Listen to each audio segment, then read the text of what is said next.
So tanpa buang masa, kita mulakan bagaimana workflow sesebuah creative agency.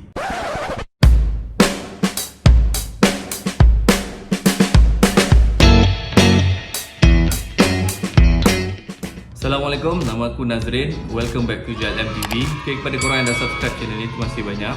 Kepada korang yang masih baru di channel ni, jangan lupa subscribe, like and share kalau korang suka dengan konten-konten yang ada dalam channel ni. Okay, untuk episod 5 kali ni, aku actually dah mula edit dah awal Aidilfitri tu, tapi tak sempat nak upload atas sebab-sebab tertentu lah. So seperti dijanjikan, untuk episod kali ni aku akan ulas mengenai bagaimana workflow sesebuah agensi kreatif. So sebelum aku mulakan, aku nak buat sedikit disclaimer. Sharing yang aku buat kali ni adalah berdasarkan daripada workflow Graphic Lab Malaysia sendiri atau agensi aku lah. Basically JLM juga merupakan branding and creative agency. So workflow yang kami jalankan tak semestinya sama dengan agensi-agensi lain di luar sana lah. Dan lagi satu, setiap creative project mempunyai workflow yang berbeza. Tapi kami di JLM mengamalkan 90% workflow yang sama untuk setiap project. So apa yang aku share ni adalah general workflow untuk kebanyakan agensi lah. Aku percaya korang yang kerja agensi mesti tahulah, dalam sesebuah agensi mesti ada jawatan-jawatan tertentu yang menjadi tunjang utama untuk sesebuah projek. So sama juga dengan JLM, kami juga ada jawatan-jawatan tu lah. So kepada yang tak tahu, jawatan yang pertama adalah Creative Director, yang kedua Account Director atau Account Manager, ketiga Art Director, keempat copywriter, dan kelima semestinya designer lah. Tapi perlu diingatkan, 5 jawatan yang aku senaraikan tadi adalah jawatan yang ada di JLM. Tapi untuk agensi besar di luar sana mungkin mempunyai jawatan yang lebih banyak lah daripada kami. Tapi untuk kami 5 ni sudah cukup untuk handle sesuatu projek lah. Agak-agak korang, kenapa aku perlu mention setiap jawatan yang perlu ada dalam agensi ni? Okay, actually workflow yang aku nak share ni berkait rapat dengan setiap jawatan yang aku senaraikan tadi ni.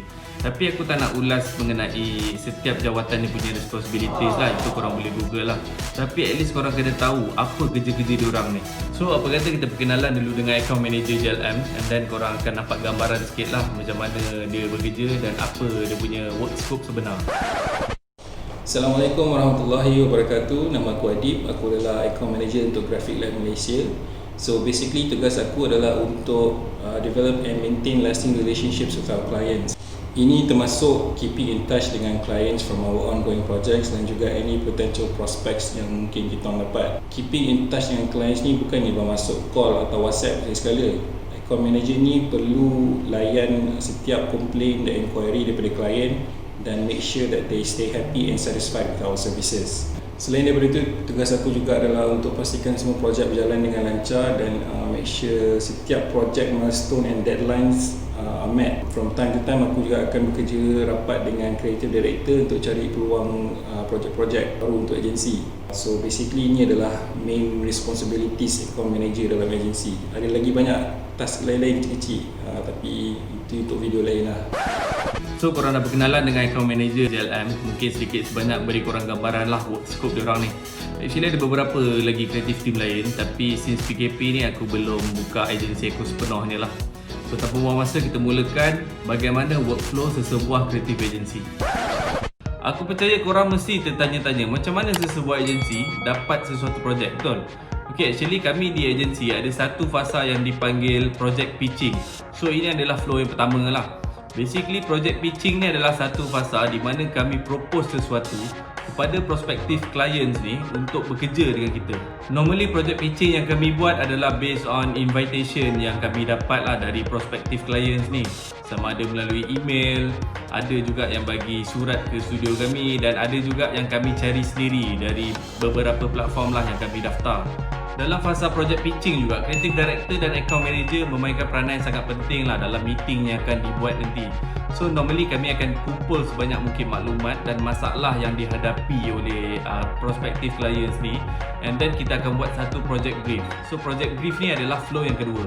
Normally project brief atau creative brief ni diberi oleh prospective clients ni, tapi since kita dah join meeting, new creative brief akan dibuat oleh account manager. So kenapa account manager yang kena buat? First, korang kena faham, account bukan bermaksud finance. Account manager ni dia tak jaga duit, tapi dia jaga klien. So dia lebih banyak communicate dengan prospective clients ni lah. Since account manager ni banyak communicate dengan prospective clients ni, so semestinya dia dapat maklumat yang lebih daripada creative team yang lain.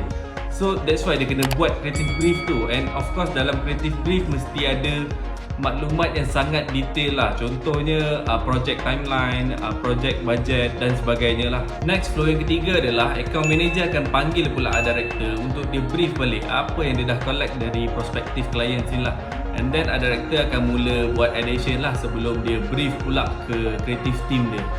Tapi perlu diingatkan juga, sebelum art director buat sebarang ideation, dia perlu berbincang dulu dengan creative director. Sebab creative director ni lah yang akan bagi creative direction kepada art director ni.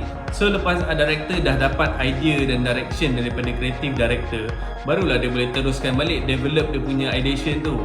And then masuklah flow keempat. So basically flow keempat ni art director, copywriter dan creative team akan bekerjasama. Tapi sebelum diorang ni bekerjasama, art director dengan copywriter kena bekerjasama terlebih dahulu sebelum melibatkan creative team yang lain lah.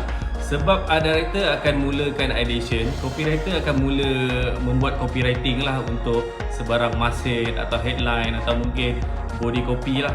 Normally flow keempat ni prosesnya can take up to 1 month, tapi bergantung juga pada project timeline. Sekiranya panjang lah prosesnya, kalau pendek lah. Sebab sometimes prospective client ni memerlukan beberapa proposal dari art director dengan copywriter ni. So diorang ni akan struggle lah sebelum diorang submit dulu ke creative director. So lepas proposal dah siap, dia dah submit ke creative director, and then creative director ni dah go through satu-satu proposal diorang, baru kita boleh submit ke prospective client ni. Sebab creative director akan advise art director dengan copywriter ni sama ada proposal diorang memerlukan amendments atau mungkin improvement lah. Lepas creative director dah approve initial ideas dari art director dengan copywriter ni, and then masuk flow kelima lah, iaitu presentation. So first presentation ni merangkumi initial ideas yang dipropose oleh agensi kepada prospective clients ni lah. Normally presentation ni boleh jadi pelbagai cara, sama ada agensi pergi ke office clients atau client datang ke studio, ataupun kita boleh buat video conference atau mungkin email lah. So dalam fasa presentation ni, creative director dengan account manager perlu collect sebanyak mungkin feedback dari prospective clients ni mengenai proposal yang kami buat lah. Normally fasa ni boleh jadi lama sebab clients juga ada tangga-tangga yang perlu dilalui untuk approve sesuatu proposal.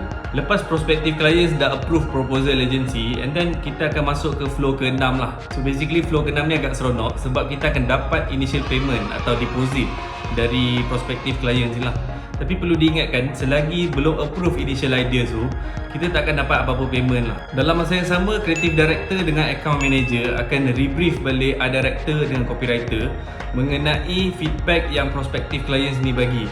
So diorang dua ni akan improve balik, akan buat sebarang amendments, and then baru dia akan brief ke creative team lah untuk buat execution. So execution adalah flow yang ketujuh. Basically creative team akan bekerjasama dengan vendor, supplier atau partner lah untuk sebarang pembelian media seperti digital ads, printing, and of course yang dipersetujui oleh klien tu. Tapi perlu diingatkan juga, sebarang pembelian media bergantung pada jenis projek. Ada projek campaign, projek branding, marketing dan sebagainya lah.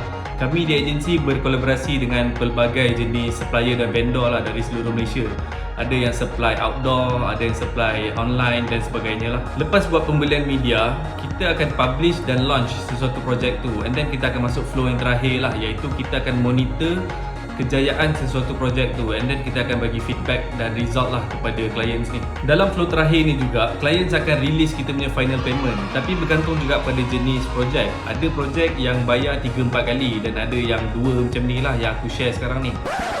Okay, so far korang faham tak apa yang aku explain dalam video ni? Actually bagi aku, workflow agency taklah secomplicated macam mana yang aku explain dalam video ni.